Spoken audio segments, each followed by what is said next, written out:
Paz seja com todos vocês da parte do Senhor Jesus. Que bom revê-los, né? E que retorno demorado. Já vou começar logo criando uma contenda. Demorei muito para voltar. O que aconteceu? Poxa vida, não é?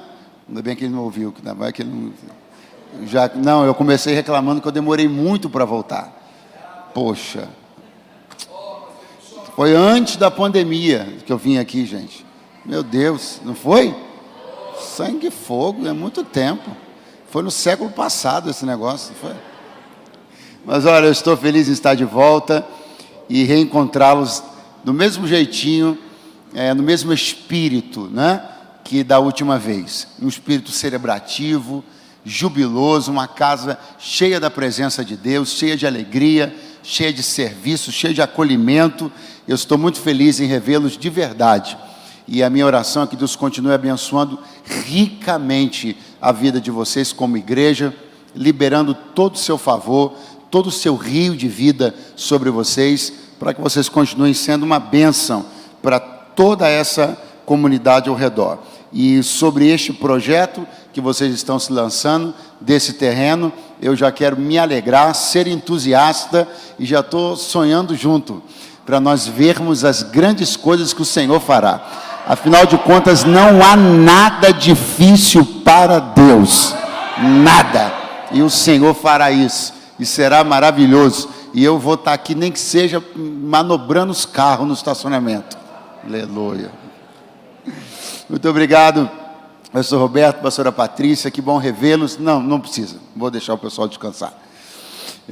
Que bom revê-los, Deus abençoe muitíssimo. Obrigado pelo carinho da recepção, obrigado pelo acolhimento, e eu tenho certeza que esse tempo foi marcado pelo Senhor para a gente se rever e deixar aqui uma contribuição diante do todo que vocês já têm tanto trabalhado para Jesus aqui. Eu vim apenas como um cooperador, sabendo que essa igreja está alicerçada na palavra e através da vida e do ministério de vocês. Quem trouxe a Bíblia Sagrada? Quem trouxe? 5 pessoas, é um bom, né? Quem trouxe a Bíblia? É isso aí. Então pegue agora, por favor, e abra comigo no livro do Gênesis. É bom isso? É bom? É bom ser Gênesis? É? Tem algum mistério que eu não estou sabendo, né? É só, podia ser qualquer coisa. Tá bom. Não está certo. Capítulo 37. É que às vezes existem umas manifestações assim, quando de repente o pregador anterior leu no mesmo livro, né? Aí eu pensei que era isso, mas tá bom. Gênesis capítulo 37, graças a Deus.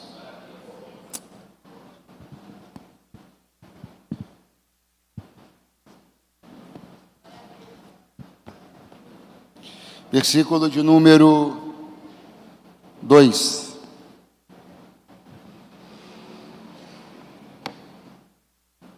Está escrito: estas são as gerações de Jacó. Sendo José de 17 anos, apacentava as ovelhas com seus irmãos, e estava este jovem com os filhos de Bila e com os filhos de Zilpa, mulheres de seu pai. E José trazia uma má fama deles a seu pai. Verso de número 24. E tomaram-no e lançaram-no na cova. Porém a cova estava vazia, não havia água nela. Vou ler de novo o verso 24. E tomaram-no e lançaram-no na cova. Aonde lançaram-no? Onde lançaram-no? Porém a cova estava vazia, não havia água nela. Quantos dizem amém? Amém? Eu vou contar de 1 até 3. Quando eu disser 3, eu queria que você procurasse os olhos de pelo menos 5 pessoas e dissesse para eles a seguinte coisa: vença suas covas. É no 3, seu apressado. 1, 2 e 3. Acha o olhar de umas 5 pessoas aí. Diga para ele: vença suas covas. Vença suas covas. Vença. Amém ou não amém? Amém ou não amém? Graças a Deus. Graças a Deus. Não existe nenhum mistério acerca do destino do nosso corpo, bem como também não existe nenhum mistério acerca do destino do nosso espírito. Ambos os destinos estão claramente traçados num texto bíblico que todos vocês, ou a maior parte, devem conhecer, quando a Bíblia assim diz: e o pó volte à terra, e o espírito a Deus que o deu. Então, o destino do nosso corpo está traçado após a morte, que eu estou dizendo, claro. E o destino da nossa alma, do nosso espírito, está traçado. E o pó, a terra, e o espírito, a Deus que o deu. Portanto, não significa ser absolutamente nenhum tipo de demérito a relação que a nossa matéria tem com a cova. Porque é o destino final da nossa matéria após a nossa morte. Crentes, ímpios, ricos, pobres, as covas podem até ter suas diferenças, mas no fundo são todas covas. Mas eu pedi a você para que dissesse a algumas pessoas uma frase, e agora parece que isso não está fazendo muito sentido. Porque eu pedi a você para que dissesse a alguém: vença suas covas, e agora estou lhe dizendo que não há nada de problemático na relação do nosso corpo com uma cova. Mas atente para o fato de que eu estou falando da nossa morte. Mas quando eu pedi para que você dissesse a alguém: vença suas covas, eu estava falando das covas que se apresentam enquanto estamos vivos. Elas são o objeto da nossa atenção essa noite. São aquelas que se apresentam antecipadamente. São aquelas que se apresentam fora de um tempo normal, onde elas deveriam receber o meu corpo, o seu corpo, o corpo de qualquer pessoa. A história de José começa, não por acaso, ressaltando um aspecto dele. Pergunte qual? Sua idade. E não é por acaso. Porque a Bíblia está lançando luz à idade de José quando começa a contar a sua história. Porque a Bíblia está ressaltando a idade de José quando começa a contar-nos a sua história.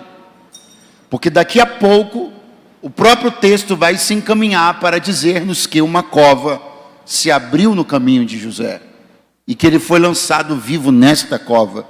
E aí eu vou lá para o início e me lembro que ele só tinha 17 anos. Então a Bíblia está alarmando no nosso espírito a relação da cova com o tempo. A Bíblia está querendo que eu entenda, e você também, de que aquele não era o tempo. Então não é apenas mais uma questão de cova, é uma questão de hora. A hora não é agora.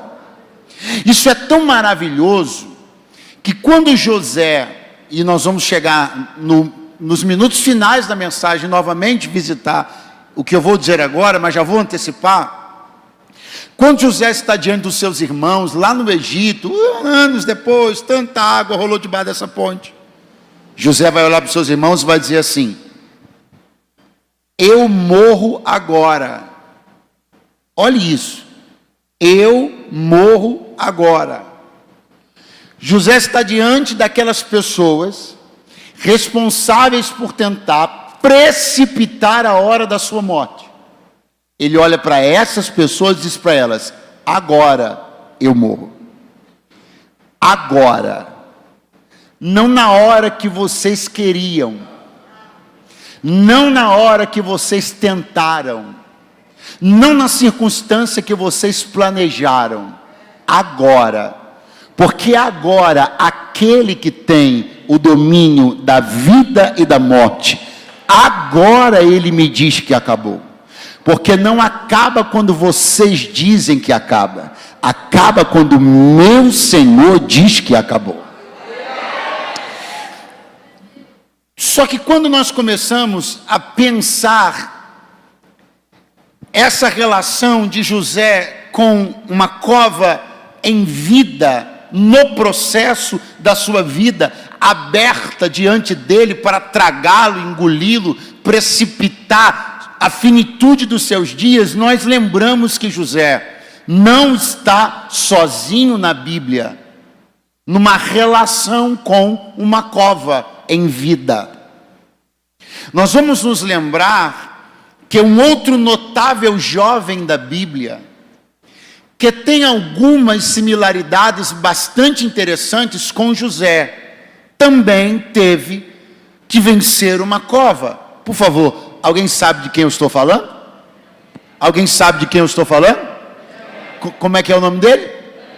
Daniel. Vamos a estas interessantes similaridades entre José e Daniel, os dois vencedores das covas.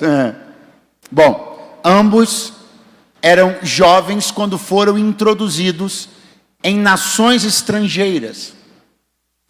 Ambos foram, portanto, transferidos, alheio às suas vontades, a nações estrangeiras. Ambos chegaram em condições muito desfavoráveis. Ambos chegaram como escravos. Daniel em condições melhores, mas ainda assim vassalo. Ambos demonstraram inteligência exímia, capacidade intelectual elevadíssima, e destacaram-se dentro desses respectivos países. O Egito para José, a Babilônia para Daniel. Não pode ser um mero acaso observar que no caminho de dois notáveis há o mesmo obstáculo. Que no caminho de dois grandes homens da Bíblia há o mesmo obstáculo. Que no caminho de duas pessoas que não foram levantadas para escrever uma história comum, uma história qualquer, mas sim para escrever uma história extraordinária, ambos vencem a mesma coisa. Portanto, eu já quero que você comece a se alegrar. Se alegrar por cada cova aberta, por cada tentativa de que sua vida, seus sonhos, seus projetos sejam tragados, porque isso só costuma acontecer com pessoas diferentes. Não há lucro para o império das trevas, não há lucro para o império do mal, não há um lucro tão grande em precipitar a vida de uma pessoa qualquer, como há em precipitar a vida de alguém notável. Agora preste atenção, porque Daniel e José, de quem eu estou falando mesmo? Daniel e José, José e Daniel, ambos foram lançados na cova, por razões que valem a pena a gente pensar. Por que é que José foi lançado na cova? Porque ele sonhava. Por que ele foi lançado na cova? E Daniel? Por que Daniel foi lançado na cova? Porque ele orava. Sonho e oração não raramente andam juntos. Os sonhadores oram, os que oram sonham. Quando essas duas coisas se fundem, elas são poderosíssimas. O sonho é o tempero, a oração, o sustento. A melhor comida para se comer é aquela que tem sustância, mas tem gosto, tem aquele tempero. O sonho é a hora que a gente coloca um tempero novo, mas a oração é aquela boa massa, e aquele jeito tradicional de fazer as coisas, que não muda, nunca mudou, nem nunca vai mudar. Então eu queria que você chacoalhasse alguém bem pertinho de você, e diga para ele: seja um sonhador que ora, seja alguém que ora e sonha, porque sonho e oração caminham de mãos dadas. Daniel e José, um por sonhar, outro por orar. Agora, é importante entender o tempo em que estas covas se manifestam para a vida de ambos, porque o tempo, a vida que cada um deles vivia no momento em que estas covas se manifestam, ela é muito diferente. José tinha uma promessa, Daniel tinha um resultado. Vamos de novo. José tinha uma, Daniel tinha um. O que José tinha de concreto? Nada. O que José tinha de tangível? Nada. José comandava o quê? Nada. Governava sobre o quê? Ninguém. Tudo que ele tinha era um sonho, era uma promessa. Agora, eu não pense que eu vou, porque eu não vou de jeito nenhum dizer que tudo que José, ou melhor, que só o que José tinha era uma promessa. Você não vai me ouvir dizer, salvo se for um ato falho, que José só tinha uma promessa. E por que não? Porque você nunca deve colocar essa palavra só, junto com a palavra promessa. Porque você apequena o sentido de promessa. Pastor, eu só tenho uma promessa. Tire essa palavra só, porque ela está apequenando o sentido do que é promessa. E simplesmente diga, eu tenho uma promessa. Porque se você tem uma promessa, você tem tudo que você precisa. Mas José tem uma promessa. Enquanto que Daniel, não. Daniel tem um resultado. Daniel não foi parar numa cova jovem como José. Ele foi parar numa cova maduro, com os seus 55, 60 anos. Ele era um homem de resultados já alcançados. Portanto, comece a entender como nesta linha de perseguição, na sombra da tentativa da destruição, estão tanto aqueles que têm uma promessa, quanto aqueles que já têm um resultado. Não escapa ninguém. Não havia nada de concreto na vida de José, enquanto que na vida de Daniel tudo já era realização concreta. Tudo na vida de Daniel já era concreto. Ele não era uma promessa, ele era uma realidade concreta. Pastor, o que eu tenho é uma promessa.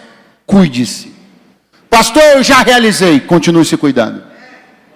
Pastor, tudo que eu tenho é um sonho. Cuide-se. Pastor, meu sonho se realizou. Continue se cuidando. Porque as covas se abrem antes e depois das coisas acontecerem. Antes das coisas acontecerem, para que elas não aconteçam. Depois que as coisas aconteceram, para que elas não continuem acontecendo. Então, meu filho, o seu e o meu estado de vigilância é simplesmente permanente. Alguém está me entendendo? Diga amém, por favor. Agora preste muita atenção, porque todos nós aqui sabemos que Daniel, ao ser lançado na cova, ele encontrou um adversário real, visível, feroz, que inclusive dá nome à cova. O que foi que Daniel encontrou quando caiu na cova? O que ele encontrou? Muito fraco. O que ele encontrou? Muito fraco. O que ele encontrou? O inimigo de Daniel era real, visível, feroz. Não era um produto de sua imaginação. O inimigo de Daniel era real, visível e feroz. Quando Daniel entrou naquela cova, ela estava ocupada. Como é que ela estava? Ocupada. Por quem ela estava ocupada? A cova é real, o leão é real, a mordida é real, os dentes são reais, tudo é real. Visível. Ok. Vou reler para você o verso 24, a parte B. Porém a cova estava vazia. Se por um lado a cova que Daniel foi lançado tem um inimigo real, visível e feroz, Eu estou lendo a Bíblia dizer que a cova que José fora lançado estava muito fraco, estava. Aquela é a hora onde você pode se enganar e pensar que desafio foi o de Daniel. Afinal de contas, Daniel encontrou uma cova ocupada. E não estava ocupada por formiguinhas, nem por gatinhos. Estava ocupada por leões. Essa é a hora que você pode pensar que o desafio real foi o de Daniel. O desafio concreto, complicado, complexo, difícil, terrível, assombroso, assustador foi o de Daniel. Enquanto que o desafio de José é um desafio, pode ser que alguém esteja pensando, de menor importância, de menor impacto, com maior, portanto, facilidade de vencer. Mas eu lhes digo que não. E por que não? Porque se Daniel encontrou os leões em sua cova, José encontrou o vazio na dele. E o vazio é tão perigoso quanto os leões. Você não tem ideia de quanta gente a mordida do vazio já matou. Você não tem ideia de quantas noites o vazio já fez gente perder. O vazio é um inimigo tão terrível e tão temível quanto o leão, se não for pior. Alguém que está me ouvindo hoje, aqui e agora, entende muito bem o que eu estou dizendo. Porque alguém que está me ouvindo aqui e agora, até gostaria de ter um leão para brigar. Alguém que está me ouvindo aqui e agora, até gostaria de dar uma de Davi e tentar agarrar na barba de um. Ou de Sansão e tentar rasgar um no meio. Ou de Daniel e pelo menos ficar quieto para ver o que Deus faz. O problema é que você não consegue lutar contra o vazio. Você não agarra na barba. Você não puxa. Você não rasga. Você não golpeia. Você não dá soco. O vazio é vencido de um jeito diferente. Alguém olha para aqueles que precisam lutar contra o vazio e dizem: sua luta é fácil. Ah, difícil é a minha luta, que tenho que lutar contra a mandíbula do leão. Pois eu lhe digo que a mandíbula do vazio pesa mais, mastiga mais, maltrata mais, machuca mais. Daniel tem suas questões, poderia ter suas questões. Claro, ele poderia pensar: Deus me abandonou. Ele poderia pensar: nunca imaginei que as coisas iam terminar assim. Agora pense como José está se sentindo lá dentro, porque se os leões despertam raciocínios, despertam questionamentos, o vazio desperta muito mais. É no meio do vazio que eu estou me perguntando se eu sonhei direito. É no meio do vazio que eu estou me perguntando se eu não estava louco quando disse o que disse e acreditei no que acreditava. É no meio do vazio que eu estou revendo minha vida toda para tentar entender aonde eu errei. Mas Deus me trouxe hoje aqui para dizer: se leões, leões, se vazio, vazio, mas você não vai sucumbir dentro desta cova.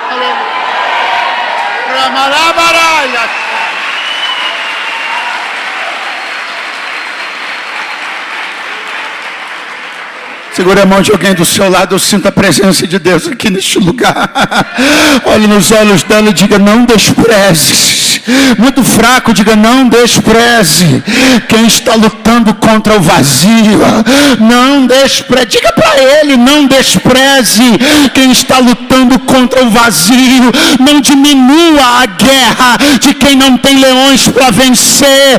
Não diminua o desafio de quem não tem gigantes para matar. Porque vazio também machuca, vazio também desespera, vazio também mata, mas ele não vai te matar.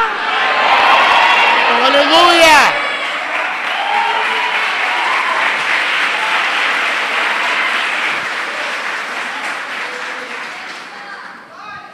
A parte positiva de você estar na cova dos leões, em comparação a estar na cova vazia, é que os leões te ocupam. No mínimo, eles ocupam a sua mente pensando um jeito de resolver aquilo. O vazio é a desocupação. E a desocupação, ou na desocupação, as construções mais terríveis acontecem. É por isso que a Bíblia sempre mandou você tomar cuidado com a solidão, com o vazio, com o ostracismo. Porque lutando contra leões você está ocupado. Mas o terreno vazio se edifica qualquer tipo de lixo, qualquer tipo de construção indevida. É num terreno vazio que você começa a arquitetar que Deus não é contigo. É um terreno vazio que você começa a arquitetar que os profetas mentiram. É um terreno vazio que as construções mais cabulosas começam. É num terreno vazio que os fantasmas mais terríveis se erguem. Mas Deus estava na fornalha com os 3 jovens. Tinha a presença de um ser angelical lá na cova dos leões. E eu não tenho dúvida de que na cova vazia de José tinha a presença do Espírito Santo da promessa. Então levante a mão mais alto que você puder e ouça: você não está sozinho. Aleluia!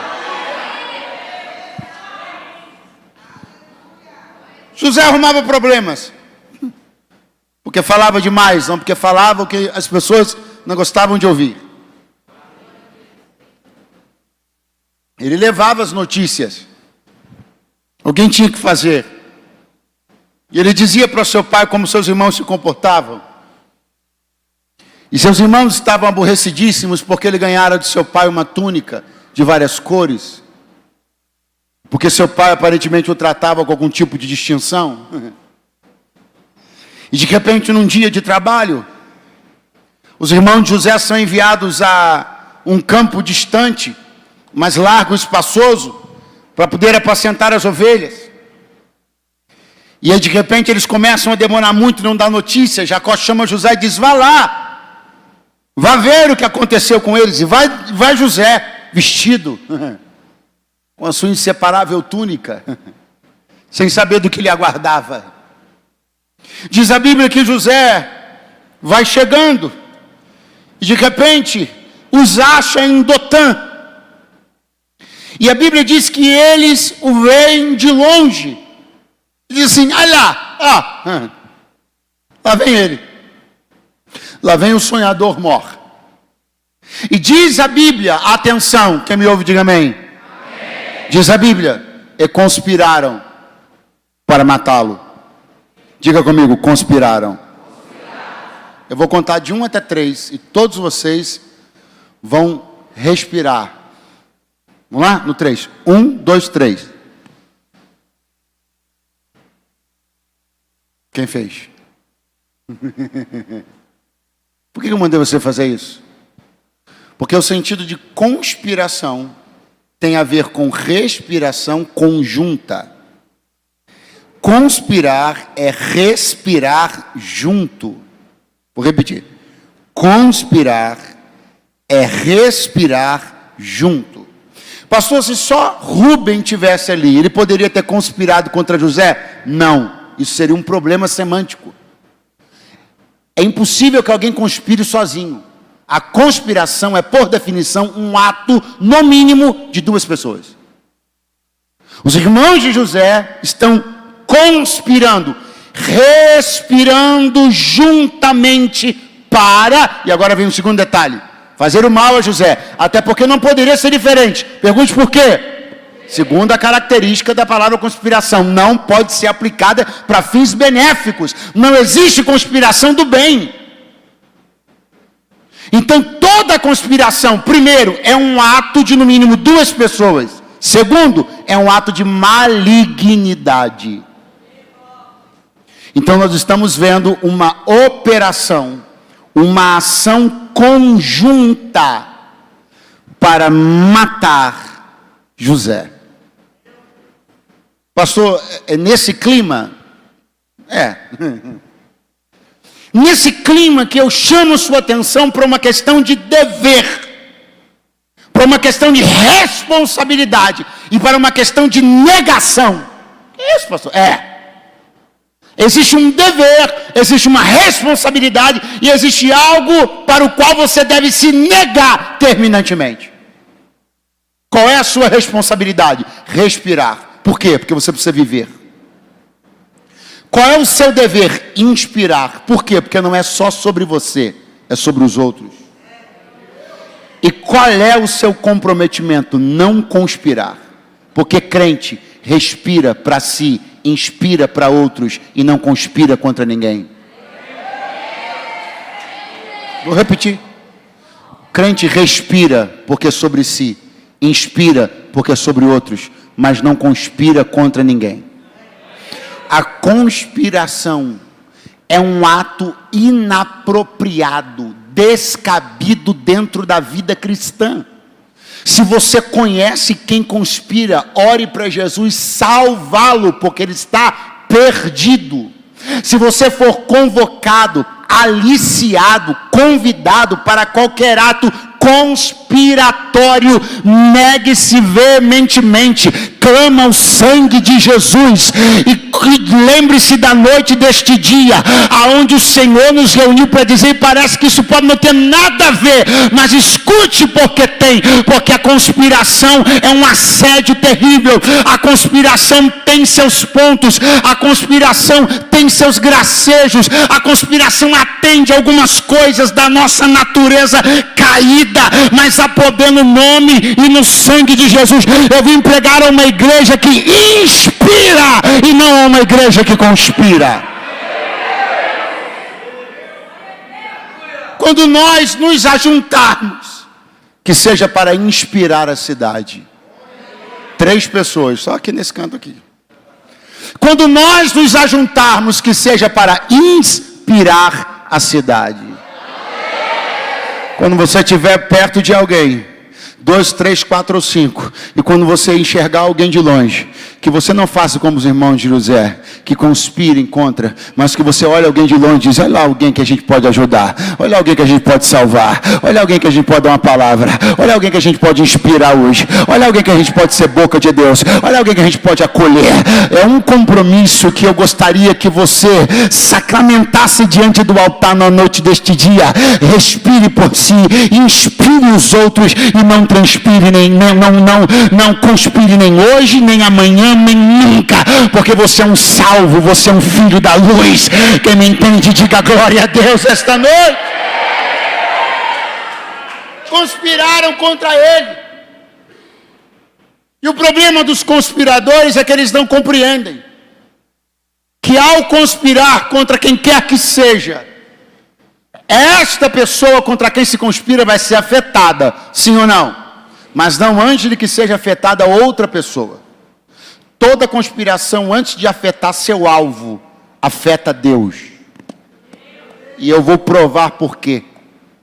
Porque eu lhe disse que conspirar é respirar junto. Vamos de novo. Conspirar é respirar. E por que você respira? Porque tem fôlego. E quem te deu fôlego?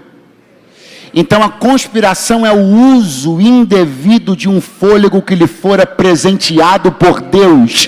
Então antes de que a conspiração afete qualquer pessoa, ela afeta o Deus que colocou fôlego dentro de mim. É por isso que minha vida e os meus dias servirão para a inspiração de muitos, porque eu sei usar o fôlego que ganhei de presente do meu Senhor. Aleluia!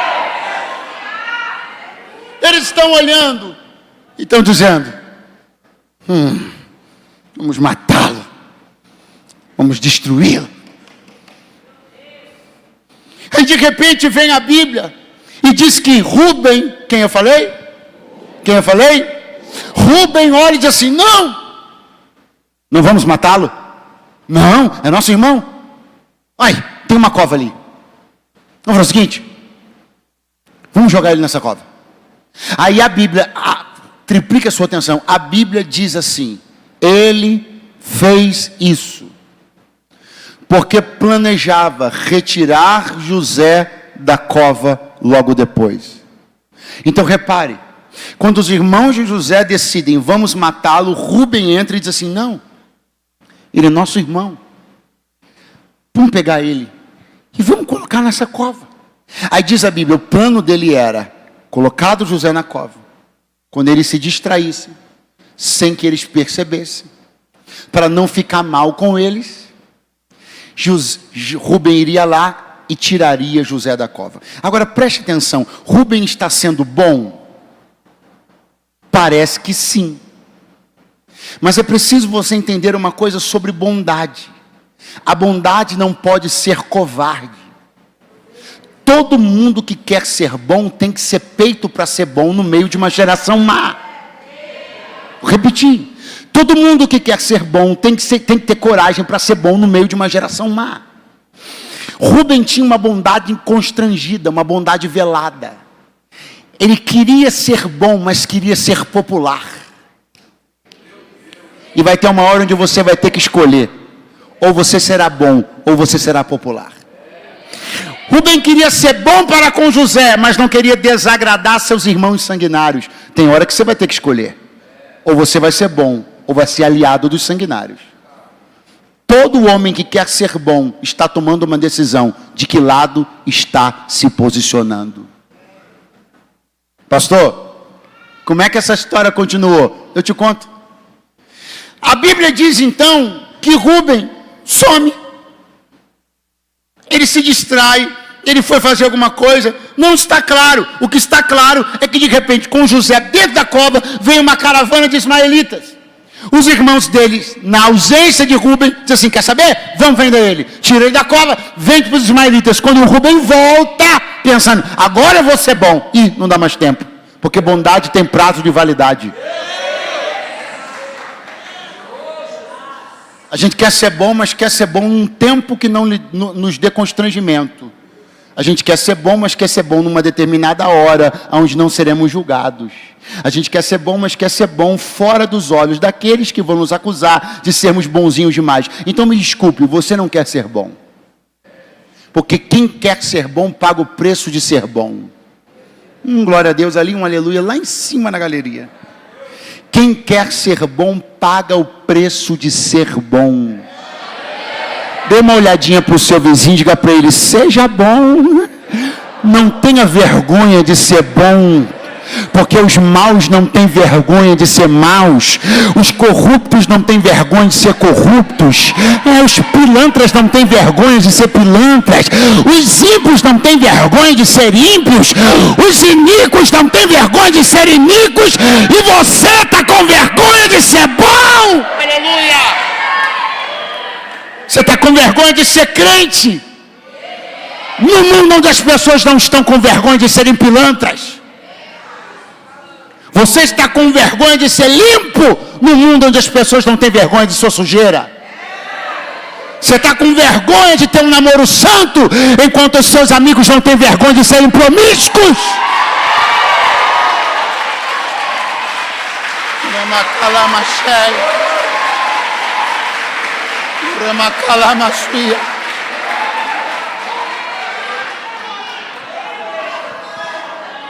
Seja bom. Seja bom na hora que Deus te encheu o coração para ser bom. Porque Rubem pensou que daria tempo de ser bom depois, mas não deu. Porque às vezes o gesto de bondade tem prazo de validade. Se não executado dentro do prazo, não dá mais tempo de ser bom. E Rubem amargou por anos e anos ter perdido a oportunidade de ser bom. Não amargue o que Rubem amargou. Seja bom agora mesmo. Aleluia. Escute, diz a Bíblia Sagrada, que então esta atitude de Rubem merece destaque, mas uma outra atitude particular também merece destaque. Pergunte de quem? Muito fraco, pergunte de quem? De Judá. Porque é dele a ideia de vender José. Portanto, se nós fôssemos apontar um responsável, você foi embora, volte agora.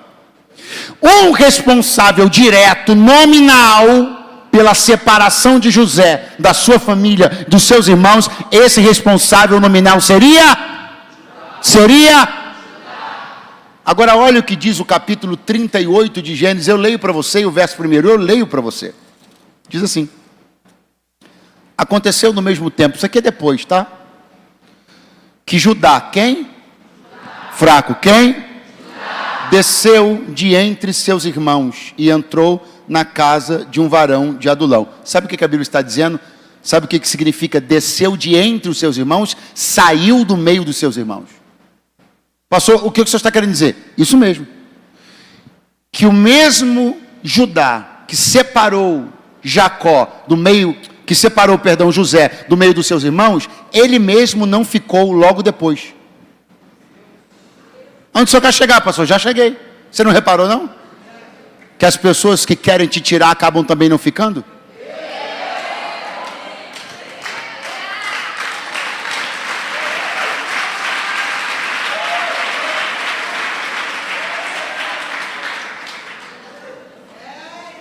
Acho que não precisa nem acrescentar nada, né?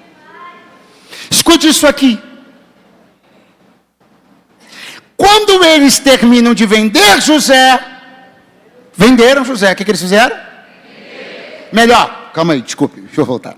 Quando eles terminam de lançar José na cova, a venda é daqui a pouco. Quando eles terminam de lançar José na cova, diz a Bíblia, que eles se assentam. Pergunte para quê? Fazer um lanche. Está escrito na Bíblia que eles se assentaram para comer pão. Com José dentro da cova. E eles comendo pão. E José dentro da cova. E eles lanchando. E José acabara de ser lançado dentro de uma cova.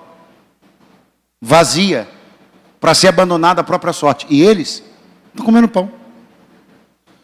Pastor, tem muita coisa ruim nessa história? Muita. O que tem de ruim nessa história? Os caras teriam a capacidade de pegar o irmão deles e lançar dentro de uma cova. Tem coisa pior? Tem. A forma como eles lidam com isso. Porque você tem que entender que o erro é suscetível a qualquer pessoa. O que diferencia é o que você faz depois. Pastor, lançaram José na cova. Eu também já fiz coisas das quais não me orgulho. Você também. Só que o ponto que eu exploro agora não é o ato em si. É o que é feito depois. Porque pecadores todos somos. Errar, todos erramos. A pergunta é o que a gente faz depois. Come pão ou se lança no chão?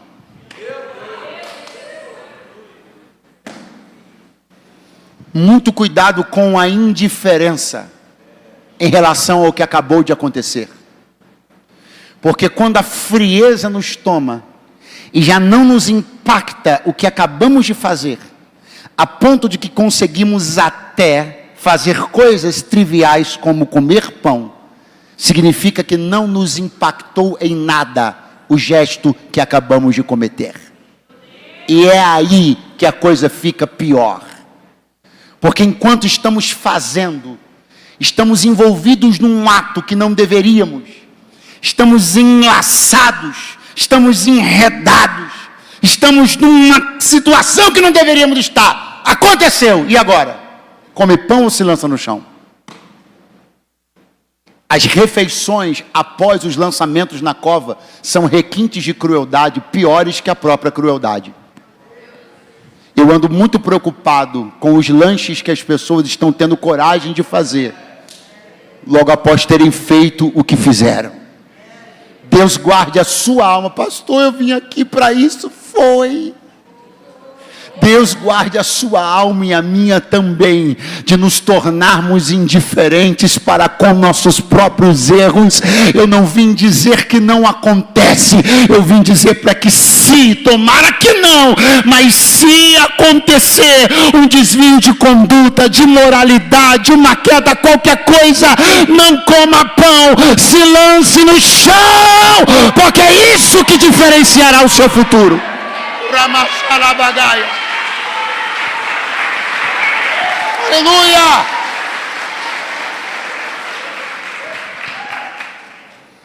É como a gente age, é como a gente lida, é o que fazemos depois, é fazer e fingir que não aconteceu, é fazer e tocar a vida dentro de uma certa naturalidade. É fazer e dar próximos passos que tem tom de normalidade, mas não está normal. Não está legal. Está ali. Está dentro da cova. Mas quem passa de longe só olha um monte de gente comendo pão. Mas quem enxerga de cima,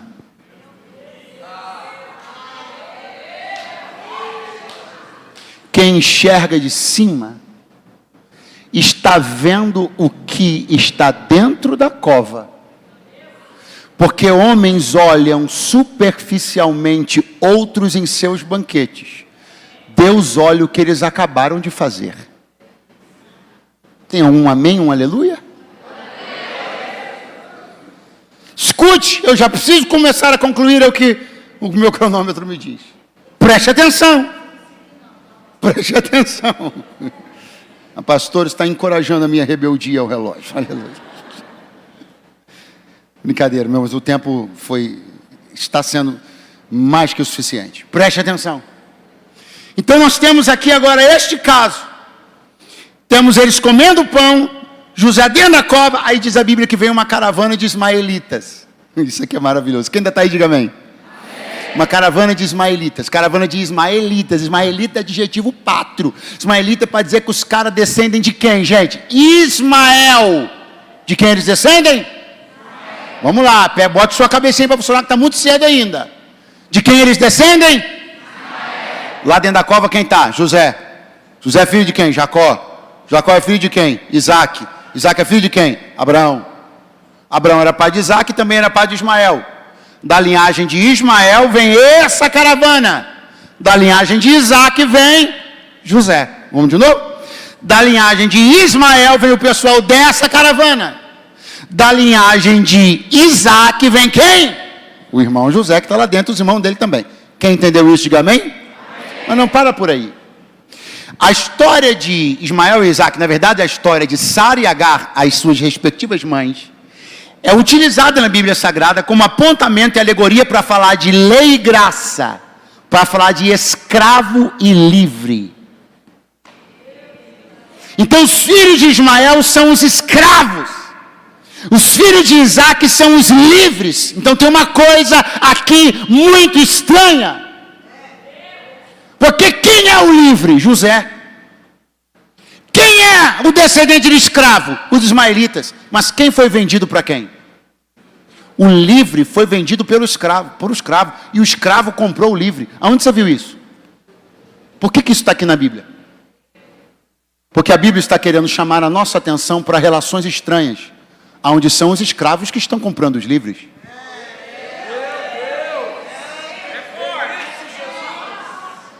Segura a mãozinha de alguém que está do teu lado, que está fazendo um esforço para fingir que não está entendendo.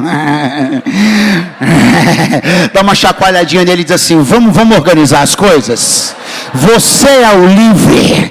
Então se você é o livre, você não pode comer na mão dos escravos. Se você é o livre, não é o escravo que estala o dedo e você vai. Se você é o livre, não é o escravo que marca e você tem que ir. Se você... Ai, ai, ai, ai, ai.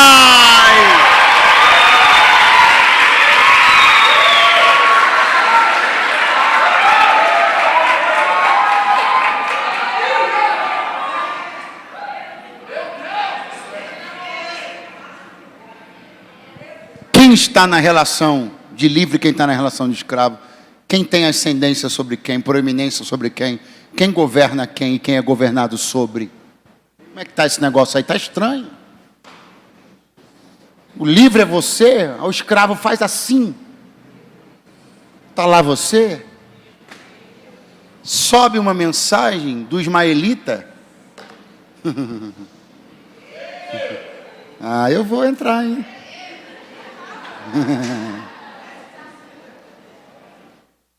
Sobe a mensagem do ismaelita e a livre vai, larga tudo, larga, sai correndo. A livre e o livre, os dois. Quem diz amém, por favor? Então valorize a sua posição de livre. E compreenda que se você é livre, seria um uma coisa muito contraditória, que você estivesse na mão dos escravos. O livre é você, então governe você. O livre é você, então governe você. Vai agora. Agora o que me chama a atenção é perceber que não sou eu, é a Bíblia quem diz. Quem é que diz? Que eles vendiam perfume. Eles não vendiam gente. Eles não eram traficantes de pessoas. Eles não eram mercadores humanos. A caravana de ismaelitas era vendedora de essência. O ramo deles não era gente. O ramo deles era perfume. O que aconteceu quando eles encontraram os irmãos conspiradores de José? Eles migraram da atividade de comerciante de perfume para comerciante de gente. Então é muito preocupante quando o nosso encontro com alguém muda a atividade dele para pior. Vou de novo. É muito preocupante quando o nosso encontro com alguém muda a atividade dele para pior. O seu e o meu encontro com as pessoas tem que mudar a atividade delas para melhor. Pastor Melhor, com todo prazer, quando você conhecer alguém que gosta de vender gente, ele tem que parar de vender gente e começar a trabalhar com perfume. Porque vender gente fede, vender perfume, perfuma. Então eu e você fomos levantados por Deus para que quando as pessoas cruzem o nosso caminho, e não precisa ser cruzar a história da nossa vida, não, às vezes é muito rápido, às vezes é dentro do Uber, às vezes é no metrô, no trem, no ônibus, às vezes é um encontro rápido, mas que revoluciona a atividade da pessoa, revoluciona a mente da pessoa, faz ela enxergar a vida de outro jeito, faz ela compreender que precisa abandonar uma determinada prática e migrar para uma vida de correção, de integridade e de santidade. Eu estou desafiando você nessa conferência a que todas as pessoas que passam por você se tornem gente melhor do que era. Glória! Escute-me, porque você ainda vai encontrar muita gente vendedora de gente. Você ainda vai encontrar muita gente que vive do comércio de pessoas. Vende gente, traz gente, é desleal com gente. Depois que eles conhecerem você, vocês vão mudar o ramo de atividade. Em vez deles impregnarem essa sociedade com o fedor do tráfico humano, eles vão se tornar comerciantes de perfume. Eles vão alegrar essa sociedade. Quem está me entendendo, diga glória a Deus! Aleluia! As pessoas vão ficar melhores quando conhecerem você. Elas vão migrar de atividades escusas para atividades limpas, de atividades desonestas para atividades honestas. Vai José para dentro do Egito. Fechei a Bíblia. Vai José para dentro do Egito. E vai trilhar uma caminhada longa, e você sabe. Longa.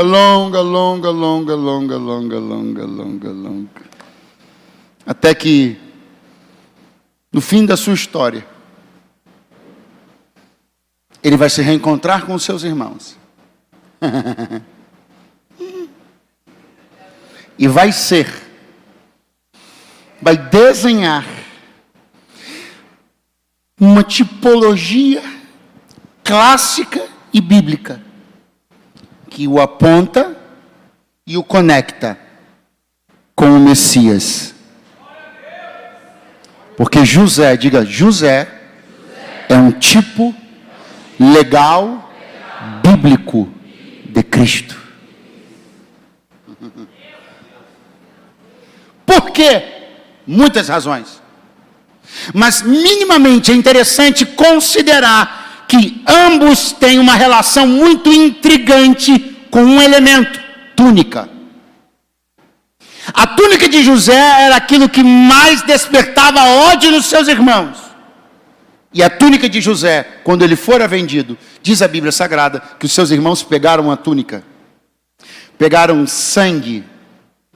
Não é sangue de cordeiro, não é sangue de ovelha, mesmo havendo tantas ali à disposição deles, mas é sangue de cabrito.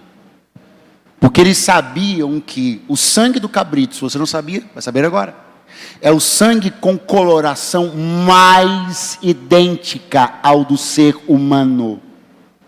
Então, como sabedores deste fato, eles matam um cabrito, pegam o sangue do cabrito e sujam a túnica. A túnica era de várias cores. Diga comigo, a túnica era de várias cores.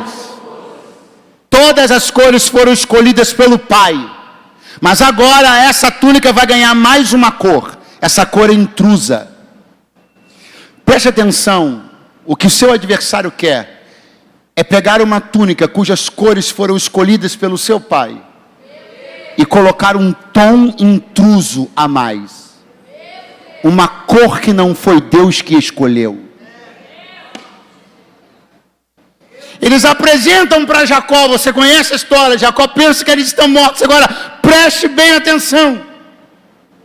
Porque o Cordeiro de Deus, Cristo Jesus, na mão dos seus algozes está, quando de repente alguém começa a dizer, fica com a sandália, eu fico com isso, o outro fica com aquilo. Quando eles pegam uma túnica, para rasgar, diz, não rasga. Era toda tecida de uma vez só, sem costura. Lançam sortes, e a túnica fica com um deles. De novo, a exemplo do que aconteceu com José, a túnica ficou na mão dos algozes. Só que a túnica de José fora suja com sangue de cabrito para comunicar morte. E a túnica de Jesus, que já tinha passado a noite inteira apanhando aquelas alturas, estava suja com sangue de cordeiro para comunicar a vida. Porque o diabo quis colocar uma cor intrusa na sua túnica, mas o sangue de Jesus lavou a sua vida. Ou enquanto você levanta a mão lá no alto, chamar o pessoal da banda, e quando você levanta a mão lá no alto, eu vim dizer, tudo que o diabo tentou colocar de maneira intrusa na tua vida, está sendo retirado no poder do sangue de Jesus.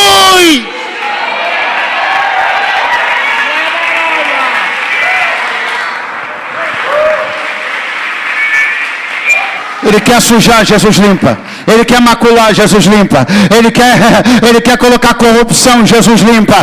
Em nome de Jesus, receba esta palavra de preferência de mãos erguidas. Toda cor intrusa, todo episódio intruso, todo acontecimento intruso na história da tua vida não vai prevalecer, porque a cor que o diabo colocou, o sangue de Jesus vai lavar. Celebre!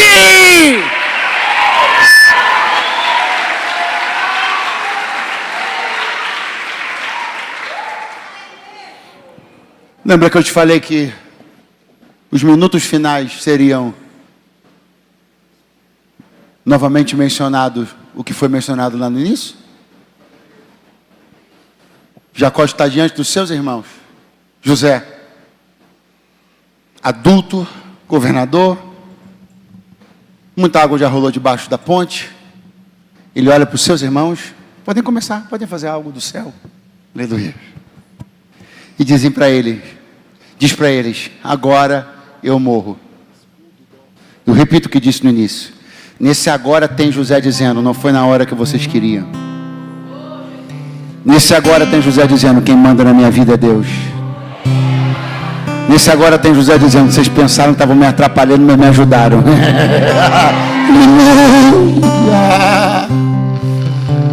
Mas eu quero deixar um pedido. Ô meu irmão, pode pedir o que você quiser. Deus certamente visitará vocês. Certamente Ele vos tirará daqui. E quando isto acontecer, levem os meus ossos com vocês. Vou repetir o pedido de José. Eu vou morrer agora, mas certamente haverá um dia onde Deus vai visitar vocês no Egito e vai tirar vocês daqui de dentro. E quando esse dia chegar, lembrem-se, estou pedindo para vocês fazerem uma coisa por mim. Qual, José? Levem meus ossos com vocês. Você gravou? Você ouviu qual foi o pedido? Você ouviu qual foi o pedido? Ouviu ou não ouviu?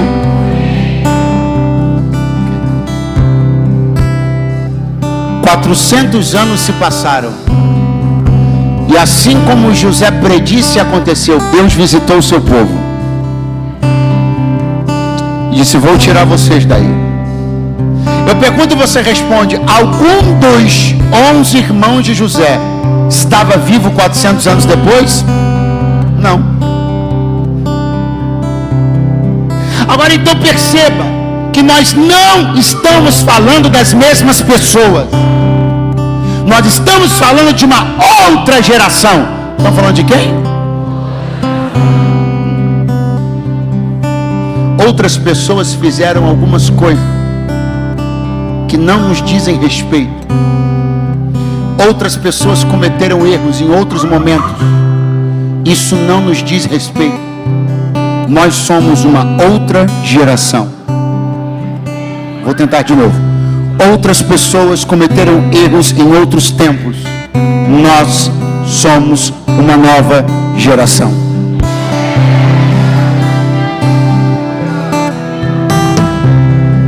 Deus chama Moisés, Moisés entra no Egito, vem 10 pragas, você conhece a história, até que chega o dia, o Senhor diz: é hoje, tira o meu povo daí.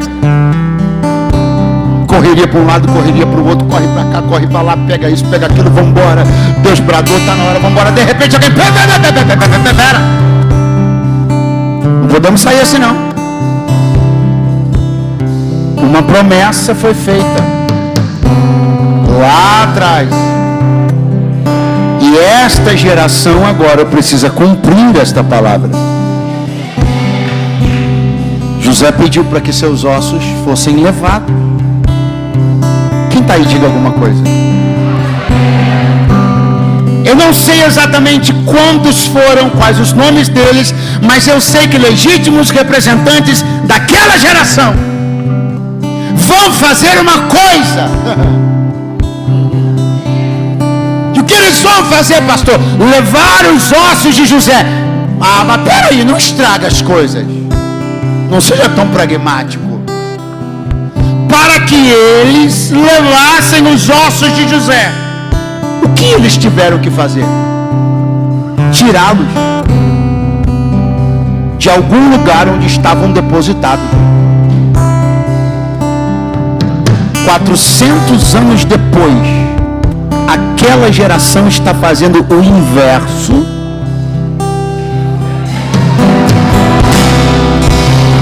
400 anos atrás, uma geração lança José na cova. 400 anos depois, uma outra geração retira os ossos de José. Eu vim falar a uma geração de recuperadores de pessoas. Eu não sei quem errou, quando errou, o que fez, se jogou fora, se descartou. O que eu sei é que a minha geração tem na sua mão uma chance. Nós vamos tirar gente da cova.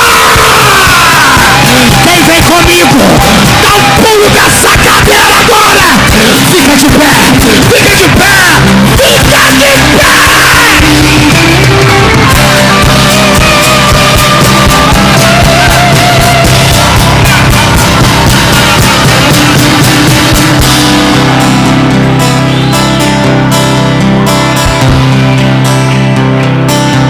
Olha para o seu vizinho e diga: está nas nossas mãos. Muito fraco, diga: está nas nossas mãos. Uma chance incrível. Eu não sei quem jogou na cova, quem desistiu, quem não tratou, quem não recuperou, quem não teve misericórdia, quem lançou no mundo, eu não sei. Eu sei do que Deus me chamou para fazer. Eu sou recuperador de gente, levantador de gente, restaurador de gente. Eu não sou dos que lançam, eu sou dos que tiram.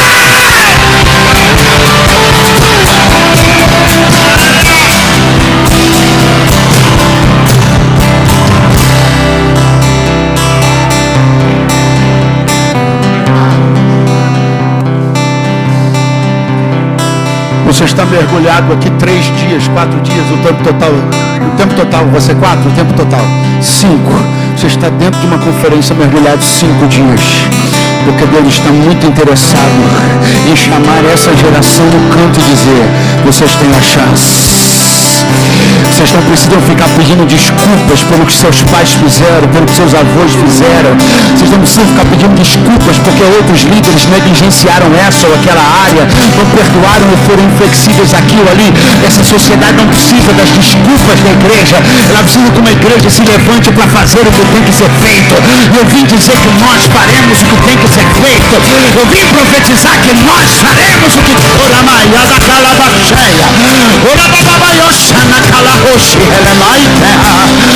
o Espírito do Deus vivo que está presente neste lugar me autoriza a dizer: eu estou levantando uma geração que saca a gente da cova, que estende a mão, que tira do abismo, que profetiza sobre o vale de ossos secos. Oh, glória a Deus!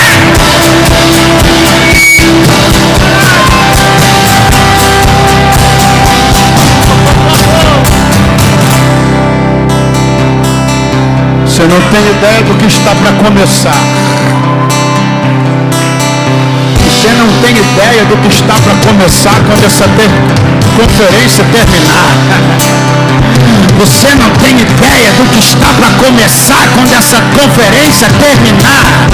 Um exército. Eu vou tentar de novo. Um exército vai marchar pelas ruas de Goiânia, cheio de poder, cheio de autoridade.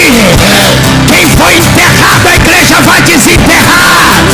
Quem agrediu, matou, a igreja vai ressuscitar. Chegou a hora.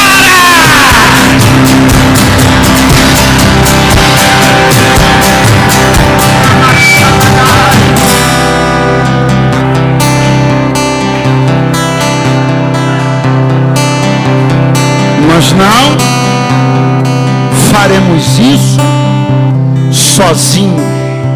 Repita após mim: nós não faremos isso sozinhos. Eu não vou fazer isso sozinho. Você não vai fazer isso sozinho.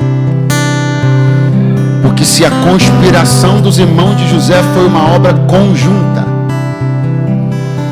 a ação revolucionária da geração de 400 anos depois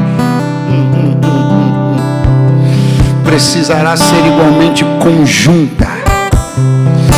Nós vamos fazer isso juntos. Eu vou repetir até você saborear como essa palavra é poderosa. Nós vamos fazer isso juntos. Vamos fazer isso como igreja. Nós vamos fazer isso como corpo de Cristo. Nós vamos fazer isso na militância mais digna e poderosa que existe, que é a da igreja, militando no mundo do Espírito com as armas espirituais. Então, se vamos fazer juntos, é digno que seguremos as mãos uns dos outros. Segure a mão do seu irmão agora. Pegue na mão dele, olhe para ele e diga: nós vamos fazer isso juntos. Nós vamos levantar essa cidade. Nós vamos sacudir as covas dessa cidade. Vamos profetizar no vale de Quem deseja receber poder de Deus para isso, abre a boca e comece a glorificar agora. Quem deseja receber virtude de Deus para isso, vai recebendo agora. Vai recebendo agora. Pastor, eu sou tímido. Seja cheio de coragem agora. Pastor, não sei falar. Deus coloca a palavra dele na tua boca. Vai subir o teu som. Vai subir o teu som. O barulho de uma igreja vencedora. O barulho de uma igreja restauradora.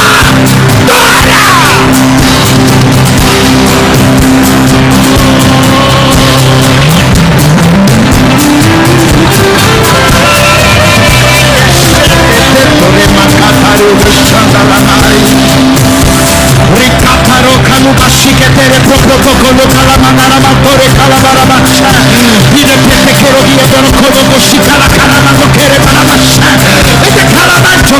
Quem está passando na rua agora não tem a menor ideia do que está acontecendo aqui dentro. Os carros passam lá fora e Deus levanta um exército aqui dentro.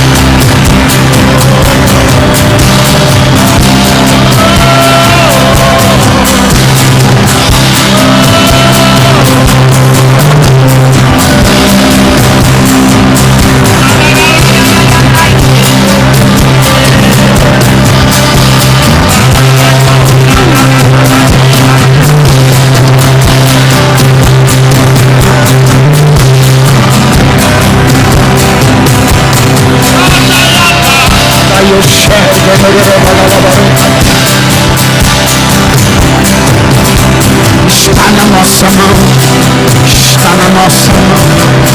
A chance é nossa e nós não vamos desperdiçar. É a hora da igreja, é a hora da igreja, é a hora de saquear o inferno.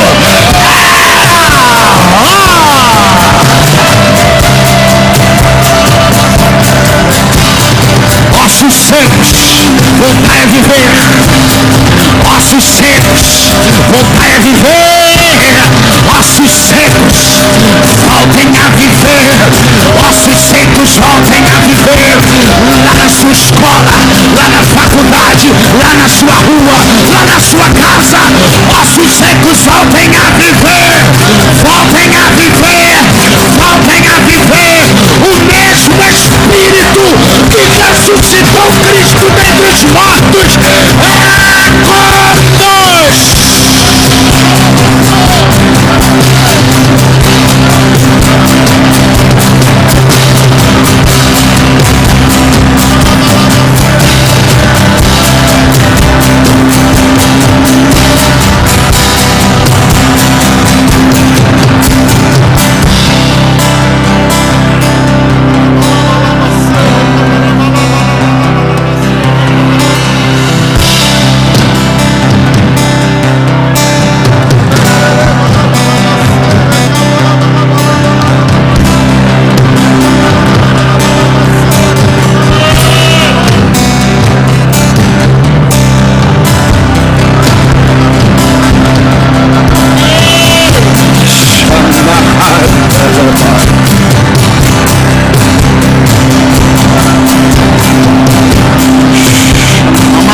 De glória nesse lugar.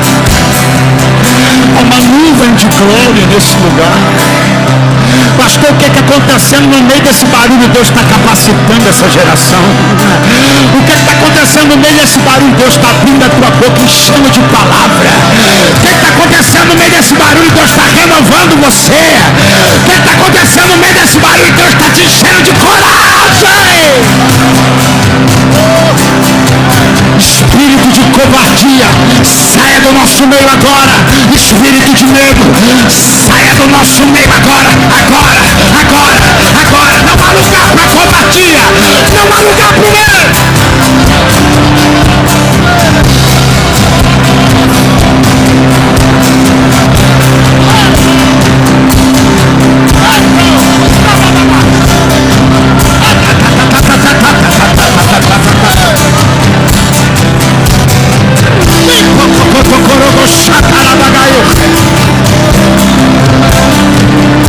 Você nem vai se reconhecer. Você vai se assustar com o jeito como Deus vai te levantar. Você vai se assustar com o poder com o qual Deus vai te levantar. Você nem vai se reconhecer, porque você só vai abrir a boca e Deus vai encher.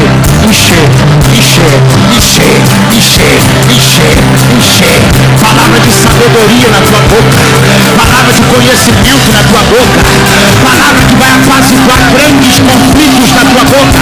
Aleluia.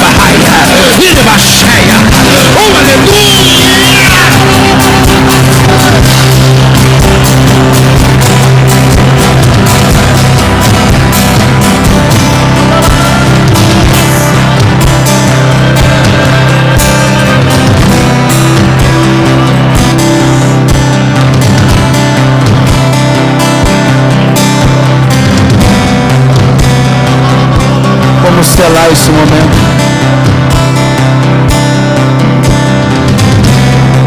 Eu pediria para que você ficasse de frente para alguém agora. Vire-se completamente, fique de frente para alguém.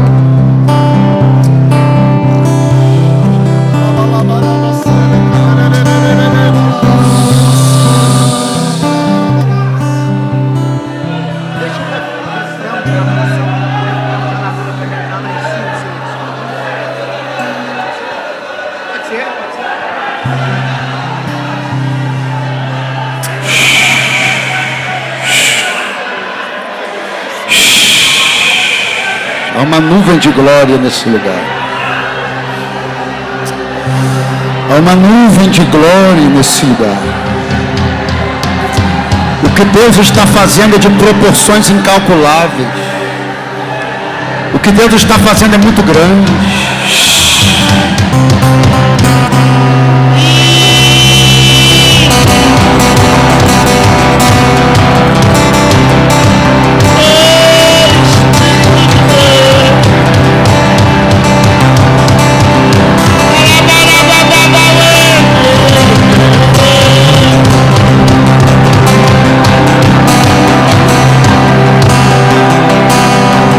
Olhe nos olhos dele agora e diga: o Espírito de Deus está sobre você.